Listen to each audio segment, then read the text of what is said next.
सुगंधा और उसकी सास कांता के बीच एक अजीब सी जंग रहती थी। ये जंग थी किचन में कौन ज्यादा अच्छा काम करेगा और घर के सदस्यों के दिल जीतेगा। और उनकी इस जंग में हमेशा कुर्बान होते थे उनके दोनों पति। कैसे? आइए देखते हैं इस किचन पॉलिटिक्स की कहानी में। एक दिन किचन में, माँ जी, आज मैं बना रही हूँ मेथी की सब्जी। इस खाने से घर वालों के पेट की सारी समस्या खत्म हो जाएगी। और मैं बना रही हूँ तड़के वाली छाछ, जिसे पीते ही गैस की समस्या कभी नहीं होगी। दोनों अपने अपने खाने को लेकर टेबल पर पहुंच जाती हैं। तभी सुगंधा के ससुर उसकी बनाई सब्जी की तारीफ कर देते हैं। अरे वाह, मेथी की सब्जी भी बनी है, बड़ी ही स्वादिष्ट है। वाह बहू वाह। अरे बहू, लेकिन इसमें इतनी सारी मेथी बर्बाद करने की क्या जरूरत थी? देखिए माँ जी, ये तो वो मेथी है जो आप रात में भिगोकर सुबह उसका पानी पीती हैं, और जो मेथी फेंक देती हैं उसी से मैंने ये सब्जी बनाई है। अरे वाह बहू, तुमने तो बड़ा ही समझदारी का काम किया। बस अब क्या था, कांता जी का तो मानो ये सुनकर खून ही सूख गया। वो फैसला कर लेती है कि किसी भी तरह वो अपने खाने की तारीफ लेकर ही रहेगी और सुगंधा को किचन में उसकी कमियां गिनाएगी। कांता फ्रिज खोलकर देख रही होती है और फिर सुगंधा से कहती है, अरे बहू, ये क्या, पूरा फ्रिज गंदा पड़ा है। तभी वहाँ सुगंधा का पति आ जाता है। वो सुगंधा को डांट कर कहता है, सुगंधा, तुम्हें कितनी बार कह रखा है कि वायरस फैल रहा है, साफ सफाई का पूरा ख्याल रखना है, लेकिन तुम किचन में इतनी गंदगी रखोगी तो कैसे चलेगा। सुगंधा सास की तरफ देखती है जहाँ वो मुस्कुरा रही होती है।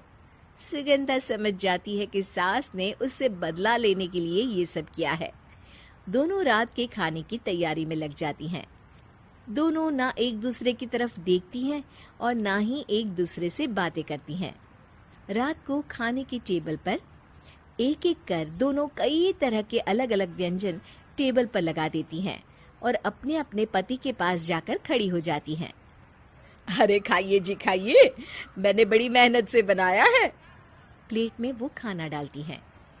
सुगंधा भी दोनों की प्लेट में खाना डालते हुए कहती है, बड़ी ही मेहनत लगी है इस खाने को बनाने में। हाँ, दोनों को ना चाहते हुए भी सारा खाना खाना पड़ता है।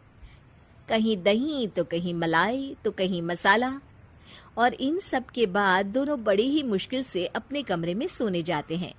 लेकिन अगली सुबह सुगंधा का पति चिल्ला रहा होता है, हाय रे, हाय मेरा तो पेट खराब हो गया।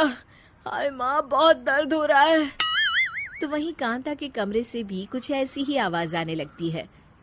हे भगवान, इस सास बहू की लड़ाई हमारी जान लेकर रहेगी। जाओ कोई डॉक्टर को बुला कर लाओ। डॉक्टर आते हैं। दोनों को देखकर कांता और सुगंधा से कहती हैं, देखिए, आप दोनों इन्हें खाने में हल्का ही दीजिएगा। हो सके तो रात का खाना जल्दी खाया करे और वॉक किया करे। इतना कहकर डॉक्टर वहां से चले जाते हैं। जिसके बाद एक बार फिर से दोनों बहुएं किचन में जाती हैं और खाना बनाने में लग जाती हैं। रात में खाने के टेबल पर दोनों एक बार फिर से खाना लगाने लगती है। पापा जी, मैंने ये पतली मूंग की दाल की खिचड़ी के साथ ये पापड़ और पुदीने की चटनी भी बनाई है। अरे बहू, अभी अभी बेचारे पेट की बीमारी से गुजरे हैं। इतना भारी खाना तो डॉक्टर ने भी मना किया है ना। देखिए, मैंने आप दोनों के लिए सूप बनाया है। और दोनों उन लोगों की प्लेट में खाना डालने लगती हैं। तभी दोनों एक साथ बोल पड़ते हैं, बस करो, हमें माफ करो। हमें नहीं खाना इस घर में, ना खिचड़ी और ना ही सूप। हम इंसान हैं, एक वक्त में एक ही खाना खा सकते हैं। बस करो, हमें माफ करो।